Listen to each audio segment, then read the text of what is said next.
सबसे पहले अगर इंट्रोडक्शन की बात करें कि लंपी स्किन डिजीज क्या होता है, ये बेसिकली आजकल गायों में पाया जा रहा है एक स्किन डिजीज है।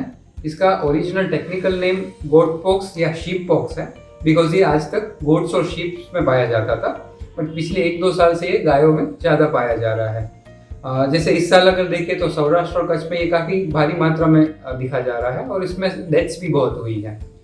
बेसिकली एक टाइप का स्किन डिजीज है, जैसे ह्यूमंस में भी चिकन पॉक्स होता है, स्मॉल पॉक्स होता है, ऐसा ये स्किन का डिजीज है। स्किन में बड़े बड़े लम्प्स पड़ जाते हैं और धीरे धीरे जैसे डिजीज प्रोग्रेस होता है तो ये लम्प्स बड़े होते जाते हैं। ये स्प्रेड ऐसे होता है कि जब एक अफेक्टेड गाय है वो दूसरी गाय के संपर्क में आती है, तब ये स्प्रेड हो सकता है। और दूसरा भी ये है कि कोई इंसेक्ट बाइट है, जैसे मॉस्किटो है, टिक्स है, उसने जब एक अफेक्टेड गाय को बाइट किया और उसी इंसेक्ट ने अनअफेक्टेड गाय को जब बाइट किया, तब ये स्प्रेड होता है। कि लंपी स्किन डिजीज जो है उसकी ह्यूमन में क्या इफेक्ट होती है। बेसिकली ये जैसे हमने बात की एक स्किन डिजीज है गाय की, तो इसके दूध की क्वालिटी पे कोई असर डायरेक्टली नहीं होता है। हाँ, ये ज़रूर होता है कि गाय खुद वीक हो जाती है, उसका प्रोडक्शन डाउन हो जाता है, फीवरिश हो जाती है, बट गाय के जो भी दूध प्रोडक्शन होता है उसकी क्वालिटी पे कुछ इफेक्ट नहीं होता है। इसीलिए हम जैसे नॉर्मल दूध धीमी आंच पे उबाल के कंज्यूम करते हैं, ऐसे ही करते रहे तो कोई दिक्कत नहीं, इट इज़ 100% सेफ।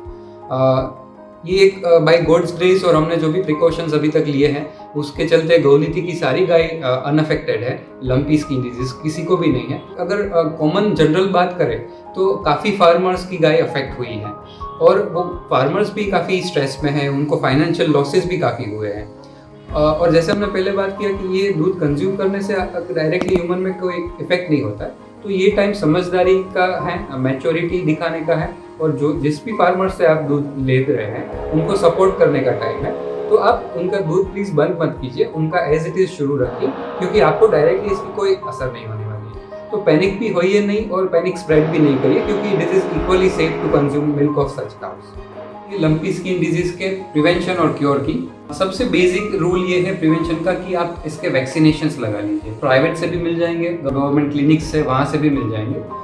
वैक्सीनेशन कराना बहुत इंपॉर्टेंट है, क्योंकि ये काफ़ी हद तक प्रिवेंट कर लेता है, डिजीज़ को जल्दी से आ नहीं पाती है, और अगर गलती से आ भी गई तो बहुत माइल्ड फॉर्म में ये रिकवर हो जाएगी गाय। तो सबसे पहला स्टेप है आप प्रिवेंशन के लिए वैक्सीनेशंस करा लीजिए। सेकंड सबसे इम्पोर्टेंट चीज़ है कि आप जो गाय का खुराक है, बैलेंस डाइट हो, उसको अच्छी मात्रा में हरा चारा, सूखा चारा, कॉन्सेंट्रेट फीड, मिनरल मिक्सचर, ये सब मिलता रहे। थर्ड इम्पोर्टेंट पॉइंट ये है कि जो गाय का रहने की जगह है वो एकदम साफ सुथरी रहनी चाहिए, वहाँ पे पानी का भराव नहीं होना चाहिए, वहाँ कम से कम इंसेक्ट्स या मॉस्किटोज हो।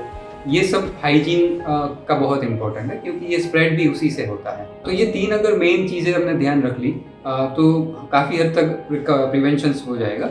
और अगर गलती से मान लीजिए कि अफेक्ट हो गई कोई, तो उसकी अगर क्योर की बात करें तो अगर माइनर सिम्टम्स है, माइल्ड सिम्टम्स है, तो बेस्ट वे है कि आप आयुर्वेदिक और होम्योपैथिक वे से इसकी ट्रीटमेंट करें। उसकी खुराक भी उस हिसाब से आप कोई nutritious extra immunity boosting food भी ऐड करें, और इसी वे से माइल्ड जो अगर डिजीज़ है तो रिकवर हो जाएगी। बट ये अगर ज़्यादा प्रोग्रेस हो गई है, डिजीज़ बड़े बड़े लम्प्स हो गए हैं, तो उसके लिए फिर आपको डेफिनेटली एलोपैथिक ट्रीटमेंट करानी पड़ेगी। हो सकता है आपको एंटीबायोटिक्स भी देनी पड़ेगी, बट ये भी इक्वली इम्पोर्टेंट है, नहीं तो गाय को काफ़ी दर्द हो सकता है, काफ़ी पीड़ा हो सकती है, फीवरिश हो जाती है, वीक हो जाती है। तो उससे बचाने के लिए डेफिनेटली एलोपैथिक ट्रीटमेंट भी आपको लेनी पड़ेगी। अब हम बात करेंगे लंपी स्किन डिजीज़ को प्रिवेंट करने के लिए गौनीति ने क्या क्या स्टेप्स लिए हैं। सबसे पहले बाय गॉड्स ग्रेस और जो हमने सारे स्टेप्स लिए उसके चलते हमारी कोई भी गाय को लंपी स्किन डिजीज़ नहीं हुई है। We consider ourselves very lucky in that. सबसे पहले तो इवन जब लास्ट ईयर ये बहुत कम मात्रा में लोगों ने सुना था और देखा था लंपी स्किन डिजीज़, तो लास्ट ईयर इसके वैक्सीन्स भी बहुत कम अवेलेबल थे। तो हम लोग ने खुद जाके जो फार्मा कंपनी है जो इसका मैन्युफैक्चरिंग करती है वहीं से लेके हमने वैक्सीन लेके हमारी सारी गाय को दे दिए थे। तो लास्ट ईयर से भी हमने वैक्सीनेशंस किए थे, और इस बार तो काफ़ी जल्दी हमने सारे वैक्सीनेशंस ख़त्म कर दिए। सेकेंडली हम ये बहुत इंश्योर करते हैं हमारे इतने एक्सपीरियंस से कि खास करके जब मानसून की सीज़न होती है तो बहुत क्रिटिकल सीज़न होती है, गंदगी वगैरह हो जाती है फार्म्स में, तो हो सके उतनी हमें इसमें साफ़ सफाई रखनी चाहिए। तो हम इंश्योर करते हैं कि कहीं खड्डे ना रह जाए, कहीं पानी ना भर जाए, मॉस्किटो ब्रीडिंग ना हो, इवन और इंसेक्ट्स भी कम हो उसके लिए हम इंश्योर करते हैं कि हम गोबर के कंडे और नीम के पत्ती का धुआं सुबह शाम 2-2 घंटा पूरे गौशाला में वो करते हैं।